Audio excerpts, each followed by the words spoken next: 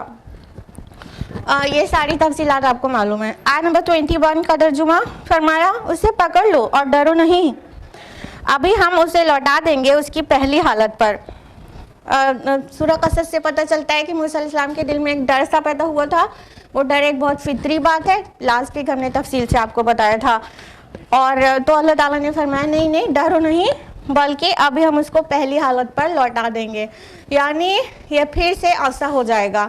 Plant kingdom سے animal kingdom میں convert ہوا, اور اینیمل کنگڈم سے اللہ کے حکم سے پھر پلانٹ کنگڈم میں کنورٹ ہو جاتا ہے وہ ایسا. آیت نمبر 22 کا ٹرانسلیشن ہے, اور ذرا اپنا ہاتھ ملاؤ اپنی بغل کے ساتھ, وہ نکلے گا سفید چمکتا ہوا بغیر کسی بیماری کے. یہ دوسری نشانی ہے. لاسٹ ویک ہم نے آپ کو بتایا تھا کہ تورات نے الزام دھرایا اپنے رسول پر, اور وہ یہ کہ موسیٰ علیہ السلام کا جو ہاتھ چمکتا ہوا نکلتا تھا وہ ڈیو ٹو لیپریسی ہوتا تھا, اور انہوں نے اپنے ہی رسول کو لیپرس بتا دیا کہ ان کو کوڑ کا مرض تھا. تو یہ اس غلطی کو ریکٹیفائی کیا قرآن نے کہ بغیر کسی بیماری, بغیر کسی سو کے, بغیر کسی عیب اور نقص کے وہ سفید چمکتا ہوا تھا, نہ کہ آؤٹ آف لیپریسی تھا.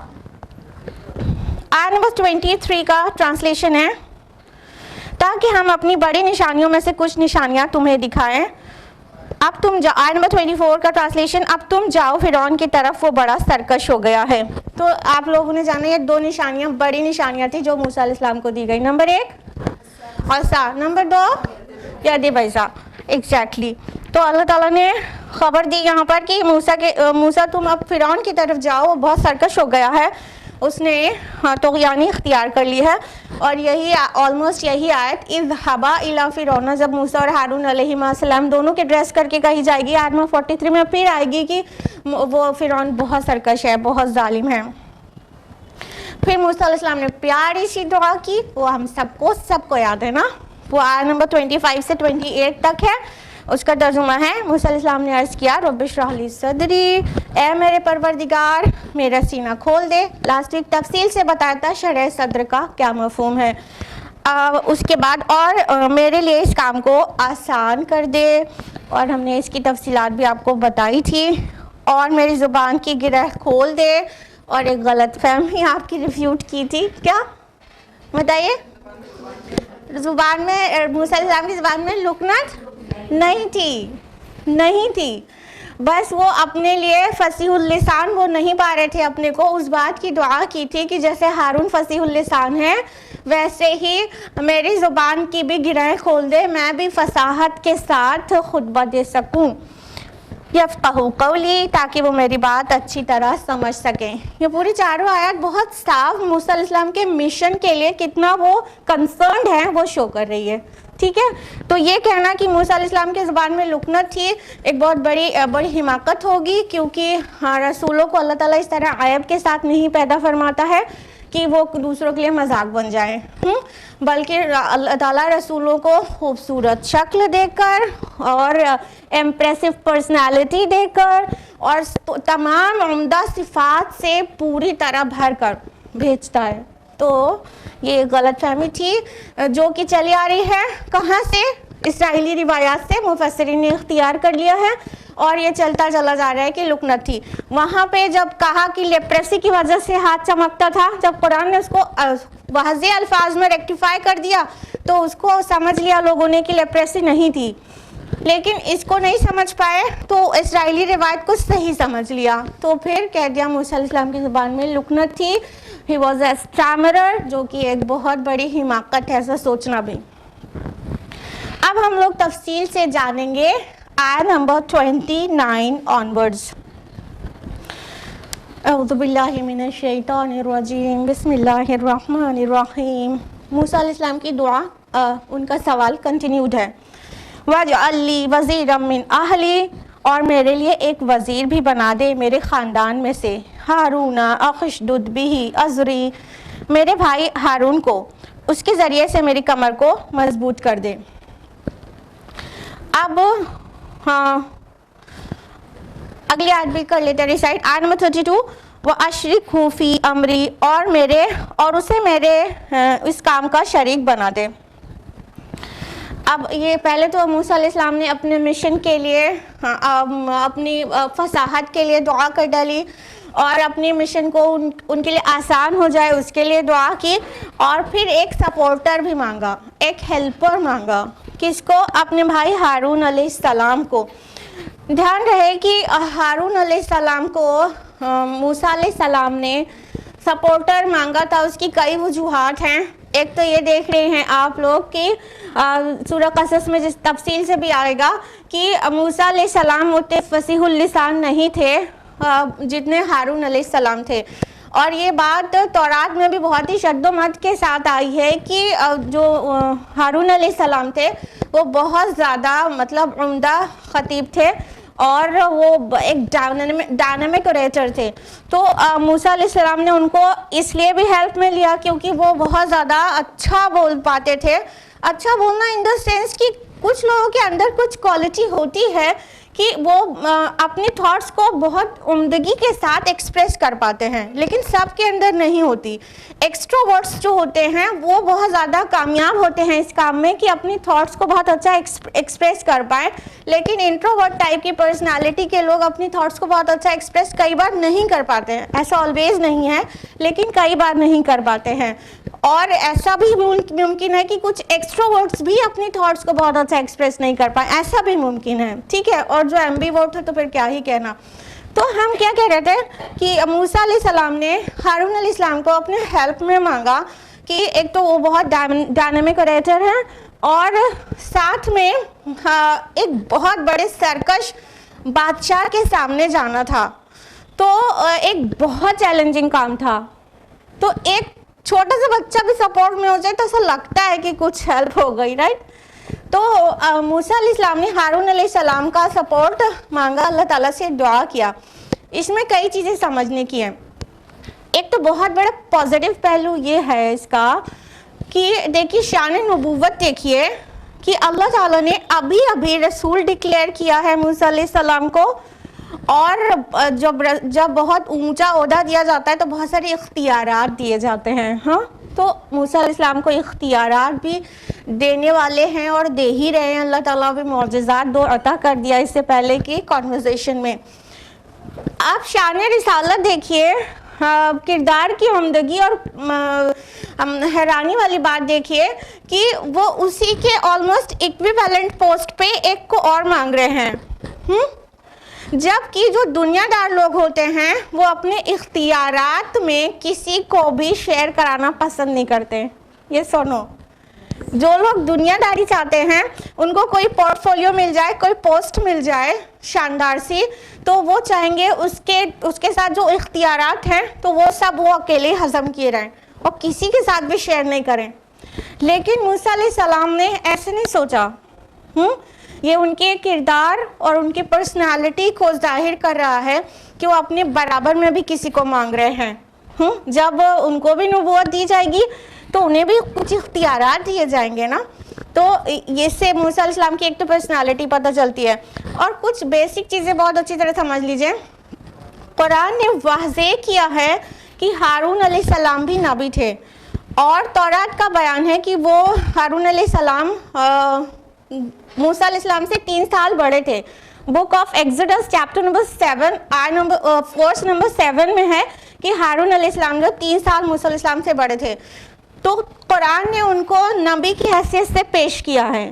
لیکن آپ تورات کا بیان دیکھیں گے book of Exodus chapter number 4 verse number 14 to 16 میں، تو آپ کو پتہ چلے گا اور بھی کئی مقامات پر کہ ہارون علیہ السلام کو شریک نبوت نہیں دکھایا گیا ہے تورات میں، بلکہ ان کی حیثیت ایک ترجمان کسی ہے، ایک نائب، ایک ریپرزنٹیٹیو، ایک ہیلپر، ایک کمفرٹر جیسی ہے بس۔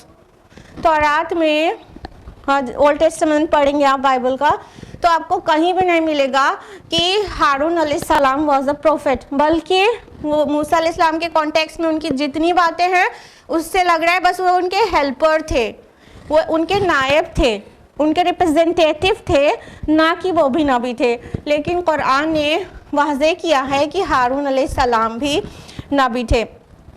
تو ہم اب یہاں پہ ایک بات اور غلط فہمی نہیں ہونی چاہیے کہ اگر موسیٰ علیہ السلام کہہ رہے ہیں کہ میرے بھائی کو اور من اہلی میرے خاندان میں سے میرا ہیلپر بنا دیجئے، تو غلط فہمی غلطی سے بھی نہیں ہونی چاہیے کہ یہ خاندانی عصبیت ہے کہ ہمارا اپنا بن جائے اور باقی نہیں بنے.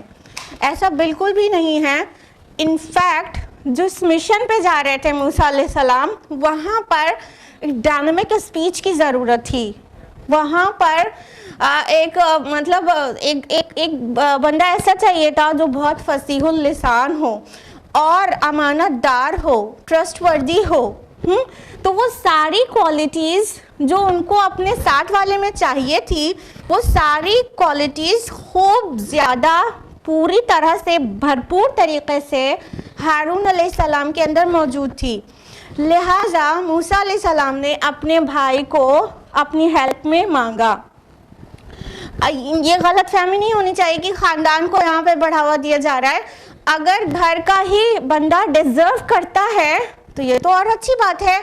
ہم ابراہیم علیہ السلام نے بھی اپنے گھر والوں کے لیے دعائیں کی ہیں نا.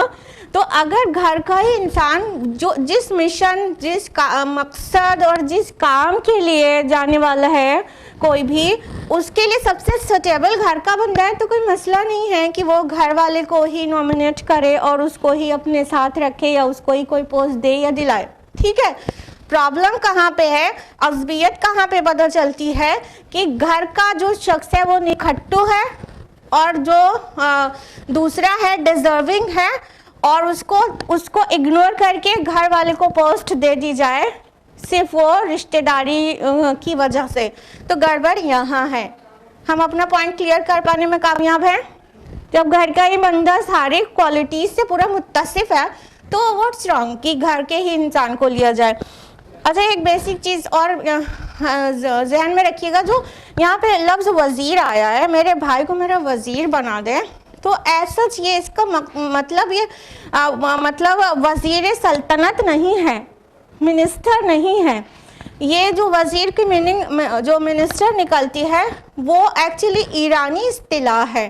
عربی زبان میں وزیر کا مطلب منسٹر نہیں ہوتا ہے، بلکہ ایک معاون، ایک مددگار، ایک ہیلپر، ایک کمفرٹر. ٹھیک ہے، یہ ہوتا ہے. تو یہ وزیر سلطنت نہیں بلکہ ایک ہیلپر، اس کی میننگ نکل رہی ہے وزیر کی. تو یہ باتیں پتہ چلی، یہ ساری باتیں ان 4 آیات سے کہ اللہ تعالیٰ سے موسیٰ علیہ السلام مطلب اپنی درخواست کو کنٹینیوڈ رکھے ہوئے ہیں اور آگے ہیلپ مانگ رہے ہیں. کس کے لیے؟ کس کو؟ حضرت ہارون علیہ السلام کو اپنی ہیلپ میں مانگ رہے ہیں. اب اس میں ایک بات اور غور کرنے کی ہے آیت نمبر 32 میں کہ موسیٰ علیہ السلام فرما رہے ہیں کہ اور اسے میرے اس کام میں شریک بنا دے. تو اس سے کیا پتہ چل رہا ہے کہ جو نیک لوگ ہوتے ہیں وہ جو بھی اسباب و وسائل بھی اختیار کرتے ہیں، استعمال کرتے ہیں، یا تو ریکویسٹ کرتے ہیں، سوال کرتے ہیں، تو اس میں بھی ان کا مشن، ان کا مقصد پنہا ہوتا ہے. مطلب اسباب و وسائل کا استعمال غلط بات نہیں ہے، ہاں، لیکن وہ اس مقصد کے لیے ہونا چاہیے جس مشن، جس مقصد کے لیے انسان کو پیدا کیا گیا ہے. اور پھر رسول کو اس سے بڑے مقصد کے لیے پیدا کیا گیا ہے. بھائی مسلم امہ کو کس لیے پیدا کیا گیا؟ ابھی ان کی موسیٰ علیہ السلام کی جو امت تھی، جو ان کی قوم تھی، وہ بھی ایٹ دیٹ ٹائم مسلم امہ تھی. ٹھیک ہے. اور ابھی رسول اللہ صلی اللہ علیہ وسلم کی جو امت ہے وہ مسلم امہ ہے. تو مسلم امہ کو ایک بڑے کام کے لیے پیدا کیا گیا ہے. پھر رسولوں کے کام کی سوچئے کہ ان کو کتنے بڑے کام کے لیے پیدا کیا گیا ہے. تو اگر کسی اسباب و وسائل کا استعمال کے پیچھے مقصد استعانت فی الدین ہے، دین کی مدد کرنا ہے، نصرت اس لیے چاہیے کہ دین کی نصرت ہو سکے، تو یہ اپریشیبل بات ہے، یہ ہونی چاہیے. اسباب و وسائل کا استعمال ہونا چاہیے. تو یہاں پہ اسباب تو پورا باضابطہ ان کے بھائی نظر آ رہے ہیں کہ موسیٰ علیہ السلام نے مانگا کہ ان کے بھائی کو ان کی ہیلپ میں دے دیا جائے. اور ان سے ان کی کمر مضبوط کر دیا جائے. ازری جو آیا نا آیت نمبر 31 میں, تو ازر کمر کو کہتے ہیں, مطلب اسے ان کو ایک سپورٹ ملے ہارون علیہ السلام سے. اب دیکھیے گا کہ آگے کیا فرما رہے ہیں موسیٰ علیہ السلام کا جو بات ہے موسیٰ علیہ السلام کی سوال کے ساتھ پھر اس کے ریزنز بھی دے رہے ہیں, وہ کنٹینیوڈ ہے. آیت نمبر 33, کہ نسبحک کثیرا, تاکہ ہم تیری تسبیح کریں کثرت کے ساتھ, ونذکرک کثیرا, اور تیرا ذکر کریں کثرت کے ساتھ. اب موسیٰ علیہ السلام فرما رہے ہیں کہ ہم اے اللہ رب العالمین, ہم آپ سے ہارون کی ہیلپ اس لیے مانگ رہے ہیں کہ ہم دونوں مل کر کثرت سے آپ کی تسبیح کریں اور کثرت سے آپ کا ذکر کریں. تو کیا سمجھ میں آیا آپ کو؟ اللہ تعالیٰ کی تسبیح اور ذکر دونوں جا کے کس کونے میں بیٹھ کے کرنے والے تھے بتائیے؟ ہاں ماشاء اللہ, آپ لوگ کتنے انٹیلیجنٹ ہیں, ماشاء اللہ, بارک اللہ فیک.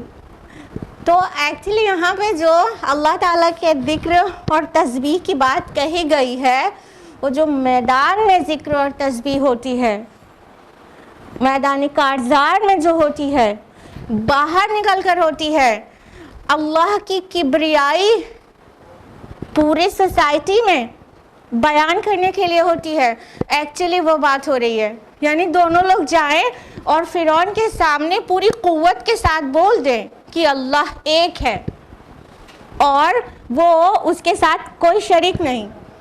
تو یہ اس تسبیح اور ذکر کی بات ہو رہی ہے, لیکن جو اس کا معنی ہے وہ بہت ہی زیادہ اپنے آپ میں کمپریہنسو ہے جو بات کہی گئی ہے. موسیٰ علیہ السلام کہہ رہے ہیں کہ تاکہ ہم کثرت سے تسبیح کریں آپ کی اور ذکر کریں, دو الگ الگ چیزیں کہہ رہے ہیں. دیکھیے تسبیح کا کیا معنی ہوتا ہے؟ تسبیح کا معنی ہوتا ہے پاکی بیان کرنا.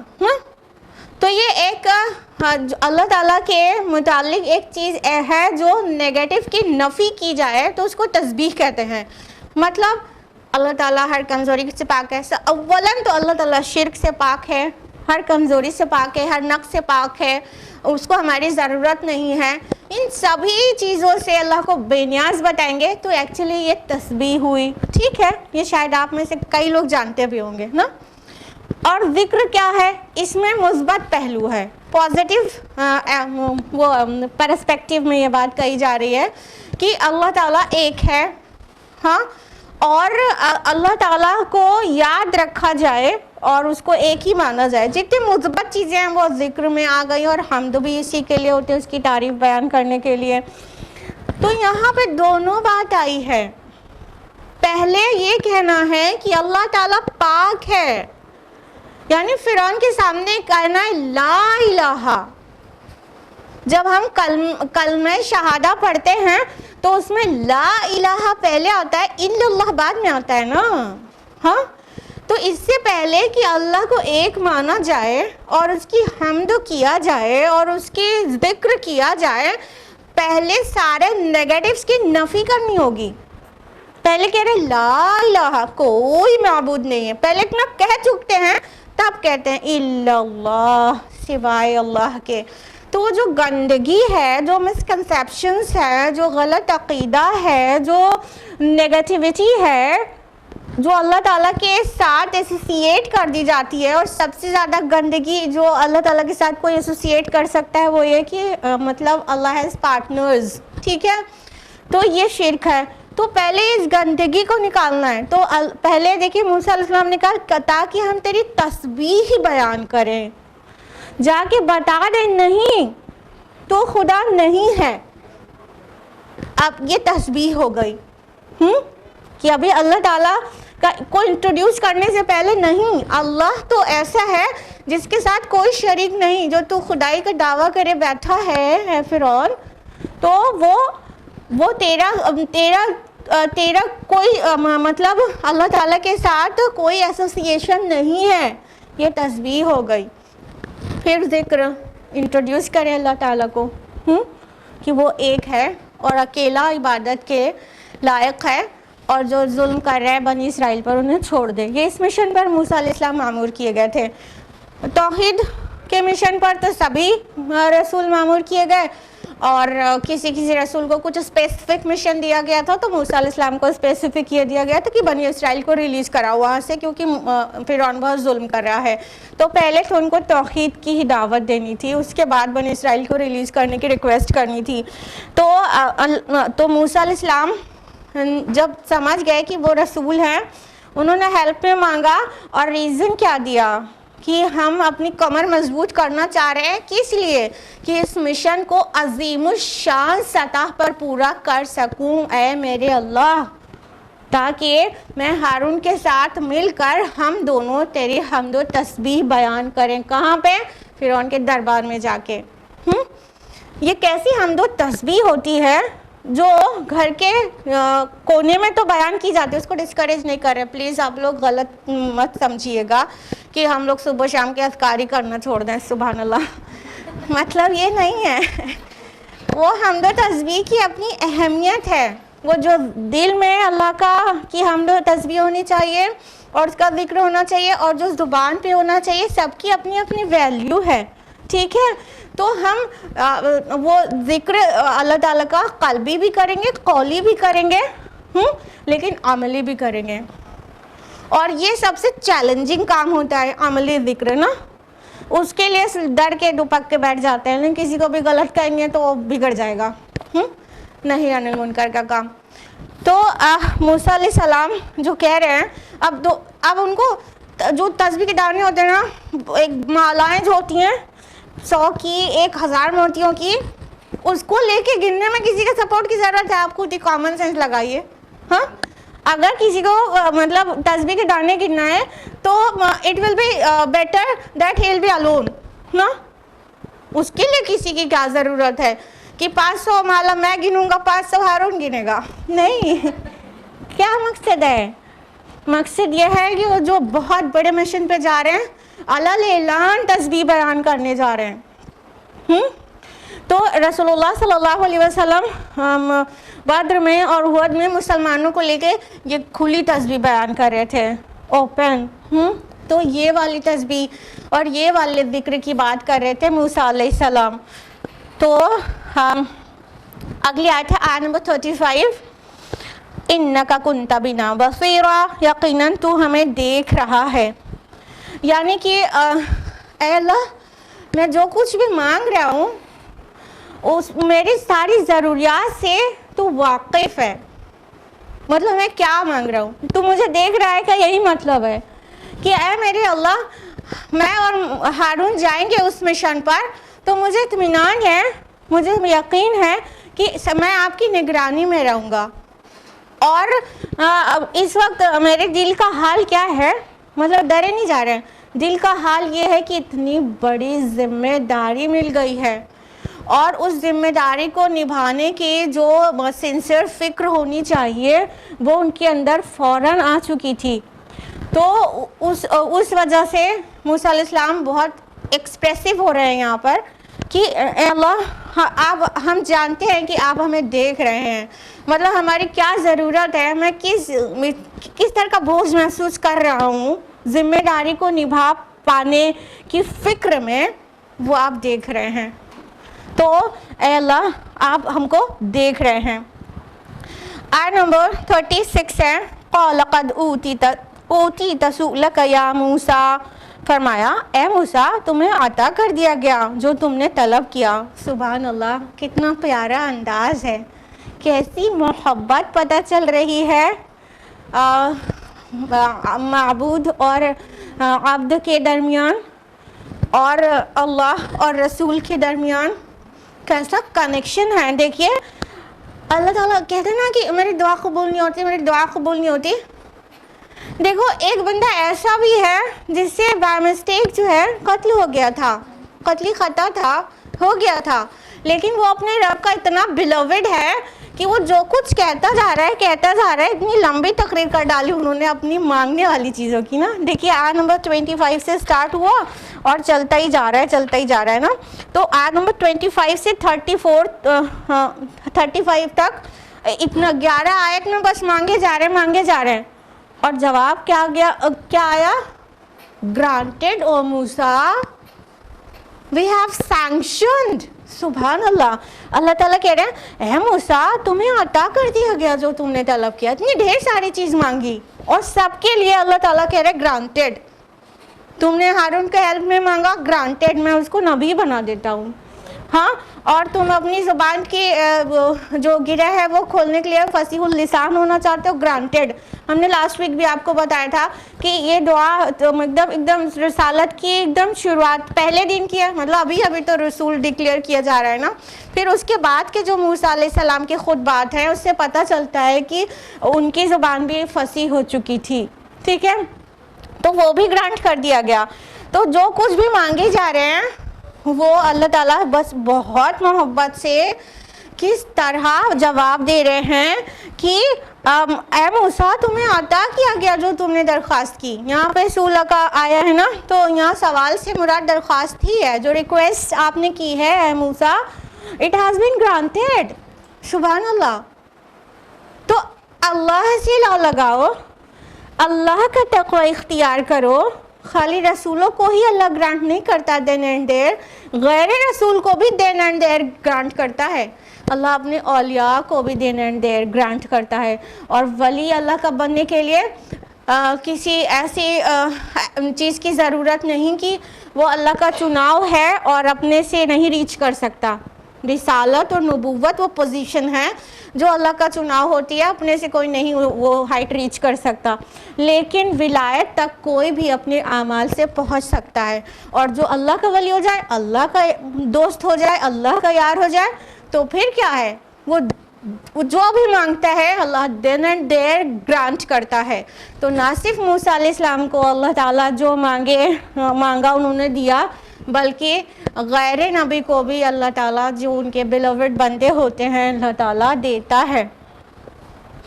وَلَقَدْ مَنَنَّا عَلَيْكَ مَرَّةً أُخْرَىٰ، اور ہم تو تم پر احسان کر چکے ہیں ایک مرتبہ پہلے بھی. اِذْ أَوْحَيْنَا إِلَىٰ أُمِّكَ مَا يُوحَىٰ، جب ہم نے تمہاری والدہ کی طرف وحی کی تھی جو اب وحی تمہیں کی جا رہی ہے. اب اللہ سبحانہ تعالیٰ نے نہ صرف یہ خوشخبری سنا دی کہ اے موسیٰ ہم نے تو تمہارے سارے سوالات، تمہارے سارے ریکویسٹ کو گرانٹ کر دیا، بلکہ موسیٰ علیہ السلام کے اوپر اللہ تعالیٰ نے اور کتنے احسانات کیے ہیں اس سے پہلے، جو اللہ تعالیٰ نے وحی کے ذریعے انہیں نہیں بتائے تھے، مگر ان کو اپنی والدہ کے ذریعے پتہ ہوگا اس پہلو سے، انسانوں والے پہلو سے. ٹھیک ہے، تو اللہ تعالیٰ اب ان احسانات کو یاد دلا رہے ہیں. یعنی اس میں بھی ایک محبت اور شفقت کا بڑا عجیب پہلو ہے. مطلب تھوڑا سا محسوس کیجئے کہ موسیٰ علیہ السلام بہت ساری چیز مانگتے چلے جا رہے ہیں، اور اللہ تعالیٰ کا پھر جواب آیا ٹھیک ہے موسیٰ گرانٹیڈ. اور پھر اللہ تعالیٰ اس کو کنٹینیو اب خود اللہ تعالیٰ کر رہے ہیں. کیا کہہ رہے ہیں اللہ سبحانہ تعالیٰ کہ موسیٰ کیوں نہیں ہم تمہیں گرانٹ کریں گے جو تم آج مانگ رہے ہو؟ یہ تو سب مشنری باتیں ہیں. ہم نے تو تمہیں اس سے پہلے بھی بہت ساری بلیسنگز ہم نے کر رکھی ہے، تو اب تم سنو کہ ہم نے اس کے پہلے تمہاری اوپر کیا کیا بلیسنگز کر رکھی ہے. تو اب سب سے پہلی بات کون سی؟ جب ہم نے تمہاری والدہ کی طرف وحی کی تھی جو وحی تمہیں کی جا رہی ہے. کون سی وحی کی تھی اور وحی کا کیا معنی ہے؟ کیا وحی صرف رسولوں کو کی جاتی ہے اور غیر نبی کو نہیں کی جاتی؟ کچھ پتہ ہے آپ لوگوں کو اس کے متعلق؟ ہاں کہ نہیں؟ نہیں پتہ تو بتا دیجئے. ہاں پتہ ہے غیر نبی کو وحی کی جاتی ہے؟ کی جاتی ہے. ہاں بالکل صحیح. القاء یا الہام والی صورت میں جو وحی ہے وہ غیر نبی کو بھی کی جاتی ہے. اللہ تعالیٰ بات دل میں القاء کر دیتا ہے، الہام کر دیتا ہے غیر نبی کو. اور باقی رسولوں کی شان یہ ہے کہ ان کے پاس وحی جلی آتی ہے. تو اللہ سبحانہ تعالیٰ آپ کی ایک بہت بڑی بلیسنگ یاد دلا رہے ہیں موسیٰ علیہ السلام کو کہ جب تم ننھے منھے سے تھے، جب پیدا ہی ہوئے تھے، تو بہت بڑی ہم نے تمہارے اوپر احسان کیا تھا، بہت بڑی نعمت ہماری تمہارے اوپر سایہ کی تھی، تب جا کے تم بچ پائے تھے۔ اور وہ کیا تھا کہ تمہاری والدہ کے اندر ہم نے وحی کر دی تھی۔ اب وہ وحی کیا تھی، یعنی وہ القاء یا الہام کیا تھا، وہ دیکھیے آیت نمبر 39 میں آگے آ رہا ہے، ان اقذفیہ فی التابوت فاقذفیہ فی الیم، کہ اس کو ایک صندوق میں بند کرو پھر اسے دریا میں ڈال دو، فَلْيُلْقِهِ الْيَمُّ بِالسَّاحِلِ يَأْخُذْهُ عَدُوٌّ لِّي وَعَدُوٌّ لَّهُ، چنانچہ دریا اسے ساحل پر ڈال دے گا اور وہاں سے اس کو اٹھا لے جائے گا، وہ جو میرا بھی دشمن ہے اور اس کا بھی دشمن ہے۔ وَأَلْقَيْتُ عَلَيْكَ مَحَبَّةً مِّنِّي وَلِتُصْنَعَ عَلَىٰ عَيْنِي، اور اے موسیٰ میں نے تم پر اپنی محبت کا پرتو ڈال دیا تاکہ تم کو پالا جائے میری آنکھوں کے سامنے۔ سبحان اللہ۔ تو اللہ سبحانہ و تعالیٰ فرما رہے ہیں کہ اے موسیٰ ہم نے تم پر ایک بہت بڑا احسان کیا تھا جب تمہاری والدہ کو ہم نے وحی کی تھی، اور وحی کیا ہے کہ اس کو صندوق میں بند کر دو اور دریا میں ڈال دو، یہ وحی ہے۔ جو وحی کی ذکر ہو رہا ہے وہ یہ بات ہے، باقی اس کا جو پورا بیک گراؤنڈ ہے، جو پورا کانٹیکسٹ ہے، وہ سورہ قصص میں تفصیل سے ہے، یہاں پر اس میں اجمال سے کام لیا گیا ہے لیکن تفصیل سورہ قصص میں آئی ہے، اور امید کرتے ہیں کہ آپ لوگوں کو پتہ ہوگا لیکن ہمیں بریف میں انٹروڈیوس کرنا تو ضروری ہی ہے کہ جس وقت موسیٰ علیہ السلام کی پیدائش ہوئی تھی تو اس سے پہلے چونکہ مصر میں نجومیوں کا اور کاہنوں کا بڑا بول بالا تھا اس دور میں، تو جو فرعون تھا اس ٹائم کا، تو وہ بھی مطلب کہانت اور مطلب نجومیوں کو بہت زیادہ اہمیت دیتا تھا۔ تو کسی کاہن نے آ کے پہلے ہی بتا دیا تھا کہ بنی اسرائیل میں سے ہی، جبکہ بنی اسرائیل وہاں کتنے دبے کچلے تھے، بالکل مطلب شہر تک میں ان کو رہنے نہیں دیا جاتا تھا، بستی سے الگ ان کو رکھا جاتا تھا اور ان سے بہت زیادہ مطلب ایسی خدمت لی جاتی تھی جو بہت ظالمانہ طریقے کی خدمت تھی، اور بالکل غلام بنا کے رکھا گیا تھا بنی اسرائیل کو وہاں پر۔ تو کسی کاہن نے آ کے موسیٰ علیہ السلام کی پیدائش سے پہلے ہی فرعون کو یہ بتا دیا تھا کہ بنی اسرائیل میں سے ہی ایک پیدا ہونے والا ہے کوئی بچہ جو تمہارا تختہ پلٹ دے گا۔ اب فرعون اتنا ظالم تو تھا ہی، تو اس نے اپنی تدبیر کی کہ کس طرح جو ہے مطلب اس کو روکا جائے کہ میری حکومت کو کوئی چیلنج کرے۔ تو بنی اسرائیل کے سارے بیٹوں کو جو بھی پیدا ہوں ان سب کو قتل کرانے کا آرڈر پاس ہو گیا تھا، بیٹیوں کو چھوڑ دینے کا آرڈر تھا کیونکہ ان کی کنیز بن سکیں، ان کی خدمت کر سکیں اور ان کی ضروریات پوری کر سکے سب طرح کی۔ تو عورتوں کو جو بیٹی پیدا ہو تو اس کو چھوڑ رہے تھے، اور جو بیٹے پیدا ہو رہے تھے ان سب کو قتل کر دینے کا آرڈر تھا۔ تو موسیٰ علیہ السلام کی والدہ کو جب بچہ پیدا ہوا تو وہ بہت زیادہ بے چین تھی، بہت زیادہ بے قرار تھی، تو اللہ تعالیٰ نے ان کو وحی کی، یعنی القاء کی آواز دل میں، الہام کر دیا ان کے دل میں کہ یہ اپنے بچے کو ایک صندوق میں ڈالو اور اس کو دریا کے حوالے کر دو۔ تو مطلب جب اللہ تعالیٰ کی طرف سے کوئی بات آتی ہے چاہے غیر نبی ہو، تھوڑا سا کنفیوز ہونے کے بعد دل میں ایک تسلی سی محسوس ہو جاتی ہے کہ شاید صحیح ہے۔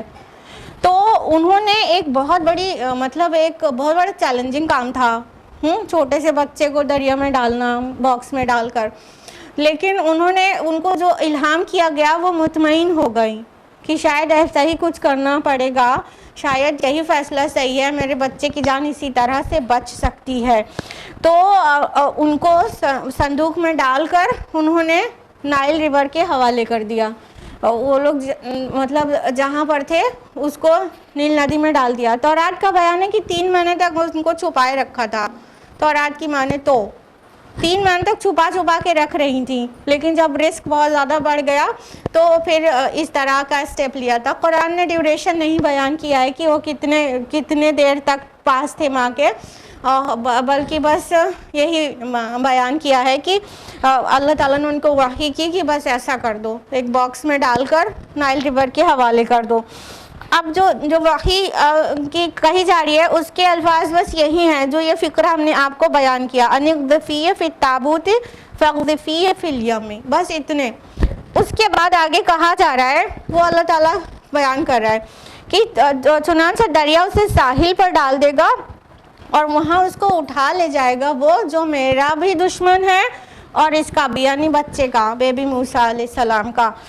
تو اللہ تعالیٰ آگے فرما رہے ہیں کہ دریا اسے ساحل پہ ڈال دے گا. تو اب یہ اللہ تعالیٰ نے حکم دیا دریا کو، نیل دریا کو حکم دیا کہ اس کو لے جا کر ساحل پہ ڈالو. اور کہاں پہ ڈالو؟ پوری سٹوری تورات میں بیان ہوئی ہے.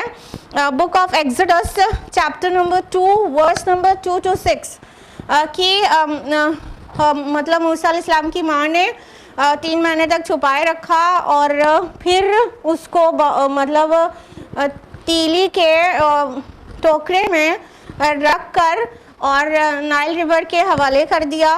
اور پھر وہ ایک اسٹریم محل سے ہو کر گزرتی تھی. وہاں ایک بیان بہت غلط ہے، وہ یہ کہ فرعون کی بیٹی نے دیکھا اور اس کو لے گئی. قرآن نے واضح کیا ہے کہ فرعون کی بیوی تھی. تو تورات نے ہر جگہ فرعون کی بیٹی مینشن کیا ہے، اور قرآن نے اس کو ریکٹیفائی کر دیا کہ وہ فرعون کی بیٹی نہیں، فرعون کی بیوی تھی. تو وہ نائل ریور کی ایک اسٹریم یا نائل ریور ہی محل کے قریب سے گزرتی تھی. تو وہاں پر اللہ تعالیٰ نے حکم دیا دریا کو کہ اس کنارے پر جہاں پہ فرعون کی بیوی گھومنے کے لیے آتی ہے، اور ممکن ہے اس کا شوہر فرعون بھی اس کے ساتھ ہی ہو، جہاں پر وہ ٹہلنے کے لیے آتے ہیں، وہاں پر جا کر اسے کنارے پہ ڈال دے. مطلب وہ بہتے نہیں چلے جا رہے تھے، وہ کنارے پر آ کر وہ باکس جو ممکن ہے تیلیوں سے بنا ہو کیونکہ ہلکا رہے گا تو وہی فلو کرے گا، تو وہ باکس، وہ جو صندوق، قرآن نے تابوت لفظ استعمال کیا ہے، تو وہ جو بھی باکس تھا وہ ساحل پر جا کر رک گیا تھا. تو اس کو اللہ تعالیٰ نے آگے فرمایا کہ اس کو اٹھا لے گا وہ جو میرا بھی دشمن ہے اور اس کا بھی، یعنی بچے کا. تو اللہ تعالیٰ نے فرعون کو اپنا دشمن کیوں کہا؟ کیونکہ وہ خدائی کا دعویٰ کر کے بیٹھا تھا.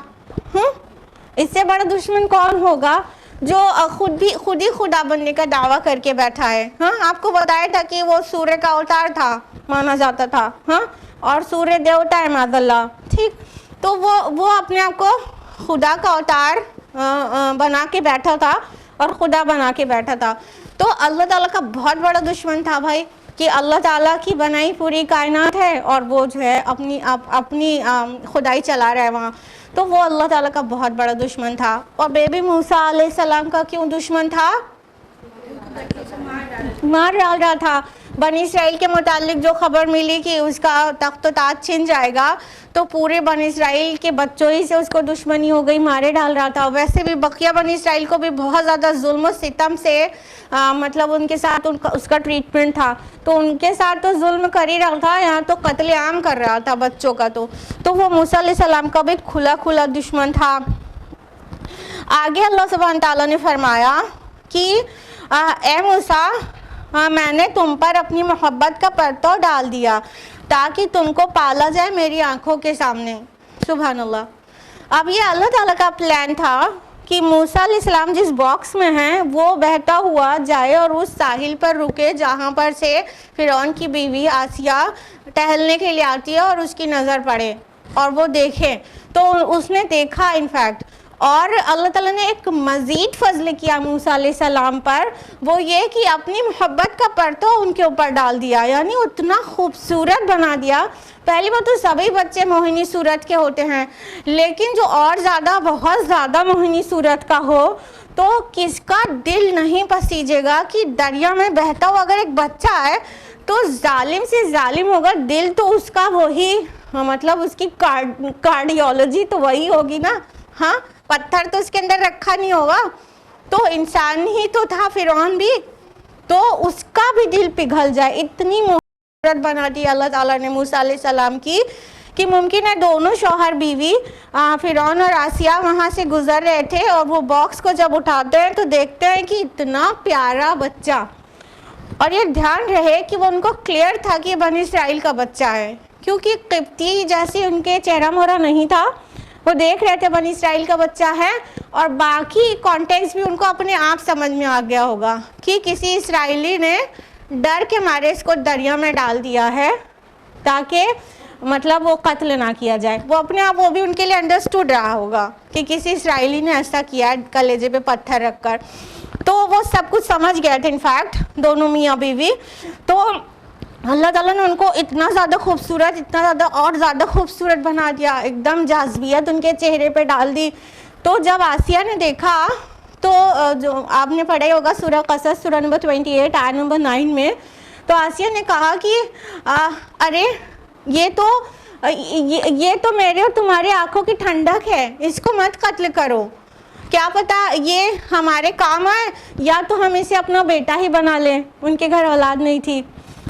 تو آسیہ نے کہا اپنے شوہر سے، اور شوہر اتنا ظالم بادشاہ ہے اور انہی نسل کی کشی کر رہا ہے جس بچے کو آسیہ بول رہی تھی کہ نہ مارو، وہ بھی پگھل گیا. سبحان اللہ. اب ہم یہاں پہ ایک پوائنٹ اور ریز کرنا چاہتے ہیں کہ آپ غلطی سے بھی نہ کہا کریے آپ کے شوہر پر آپ کا کوئی اثر ہی نہیں ہوتا. ہاں وہ میری سنتے کہاں ہیں، ان کے اوپر تو میری کوئی بات کا اثر ہی نہیں ہوتا. آپ دیکھیے فرعون جیسے ظالم بادشاہ کے اوپر بھی بیوی کا اثر کیا ہوا. بیوی نے کہا کہ اتنا پیارا ہے، یہ تو میری اور تمہاری آنکھوں کی ٹھنڈک ہے، اسے مت قتل کرو. مان لیا. ادھر اللہ تعالیٰ کا پلان تھا ہی کہ یہ سب کچھ ہو جائے نا، وہ پورا اسٹوری اسی طرح ڈیزائن کی اللہ پاک نے. ہاں اتنے پیارے سے موسیٰ علیہ السلام لگ رہے تھے کہ بیوی کی ایسی درخواست مان لی جس تخت اور تاج کی وجہ سے ڈرا بیٹھا تھا اور سب کو مارے ڈال رہا تھا، پھر بھی اسی میں سے ایک بچے کو روک لیا. تو یہ اللہ تعالیٰ کا پلان تھا. اور اس نے کیا پلان کیا تھا کہ مطلب وہ بچا لے گا اپنے تخت اور تاج کو. اب یہاں پہ آگے فرمایا اس آیت میں لِتُصْنَعَ عَلَىٰ عَيْنِي، تاکہ تم کو پالا جائے میری آنکھوں کے سامنے.